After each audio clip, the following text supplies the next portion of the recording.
Hello, I'm Dan from Arkema in Sydney, Australia. Arkema is a core team of 3 people. We previously worked on Oscar-winning films, award-winning video games, art installations and music, raising families with small children and pet cats. TopplePOP is a love letter to the Japanese puzzle games we loved from the 1990s. Instead of controlling a falling object, you control a character. Instead of constrained to grid-based movement, you move with freestyle physics on a bungee cord. And instead of being in an abstract space, the game is set in a world with characters and stories that we can care about.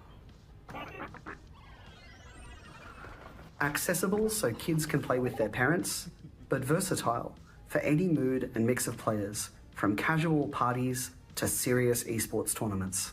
Thanks for having us at Sense of Wonder Night 2025.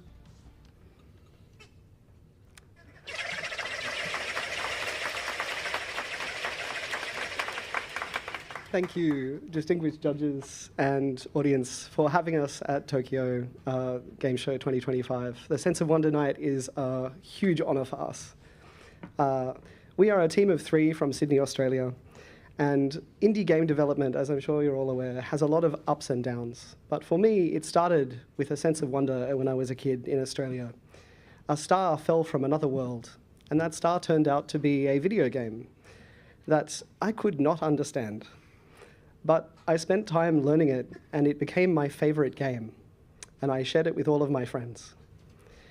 Time passed, and as I grew, I learned that this game was part of a genre of games called falling block puzzle games. And there are so many good, enduring designs that have stood the test of time. They are as fun to play today as they were when they first came out. And they have a community of people who are so passionate. So when we were younger, being indies in the 2010s, we were each working on different kinds of indie games.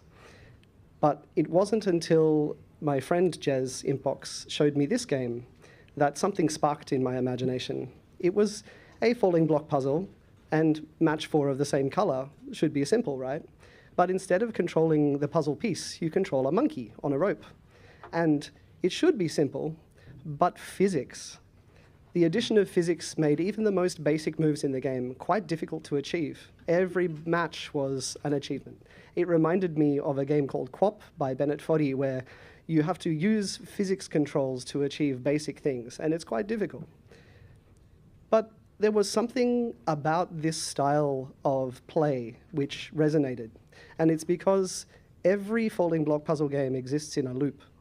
And when you play the game and you get into the flow, it triggers some kind of reaction in your brain where you achieve a flow state or a zen.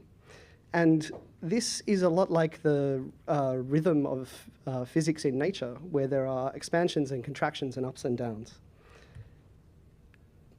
So this stayed with me for a while, but it wasn't until I played a game called Rocket League that I understood the potential of what Jez had started to make. So Rocket League should be simple. It's soccer and cars, and you have basic controls for steering and accelerating, and all you need to do is push the ball into the goal. Simple, right?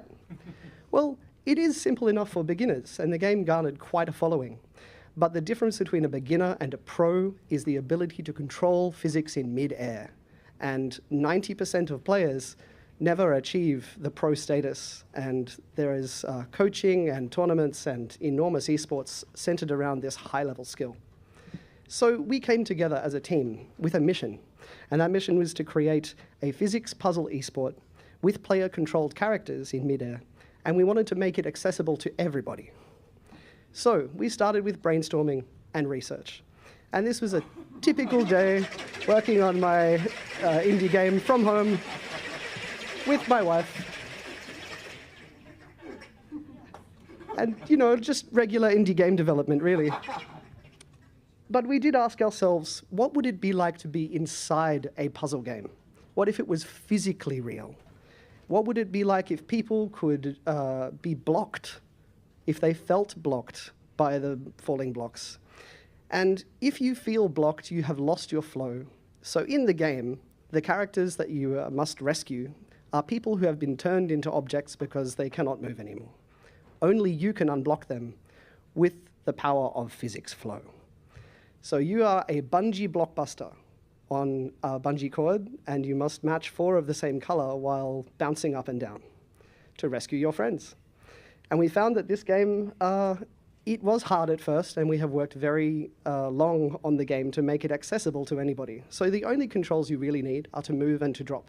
There are many optional controls for advanced skills. The kinds of advanced skills that we have in the game are all about mid-air physics control.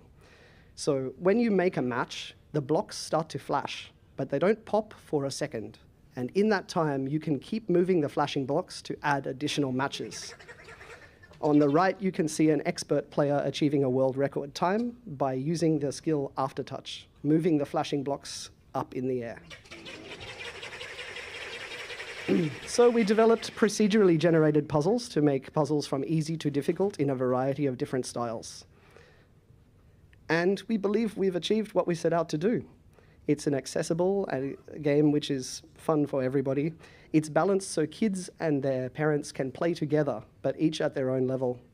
And we have many different game modes, from cooperative to player versus AI, and 2 versus 2 teams, which is especially fun. And we've tried to make it as relaxing or as stressful as you choose for it to be. And since we went into early access and built our community, we have had requests for crazy party mutators, things which change up the game. They add physics forces like wind or weather like lightning. There are sticky blocks, ice blocks, explosive blocks, all kinds of different blocks, and they all change how you play. And we've found that it's working. People around the world are starting to notice TopplePOP, and they understand why we love it so much. We've been so proud to share it with everybody, and thank you so much for having us here so that we can share it with you. Thank you so much. ありがとうございます。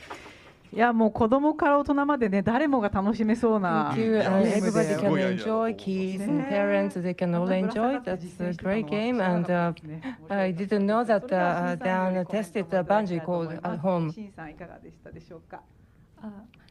Shin-san, how did you find the game?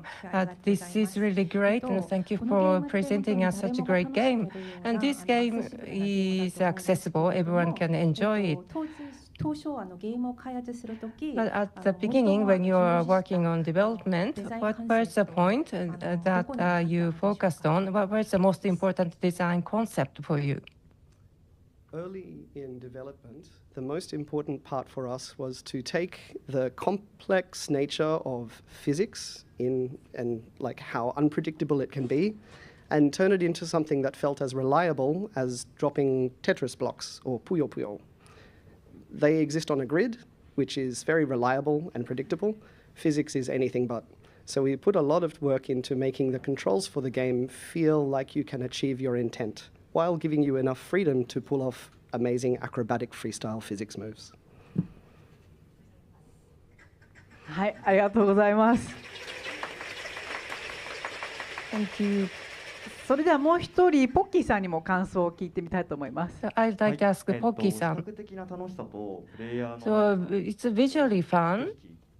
And also, you can also allow the players to enjoy a lot of negotiation. So just watching it, it's fun. So this is an indie game, but it's close to perfection. And I'm a game developer, and if I would play, I know that I can enjoy it. And also, I can be in a really serious competition.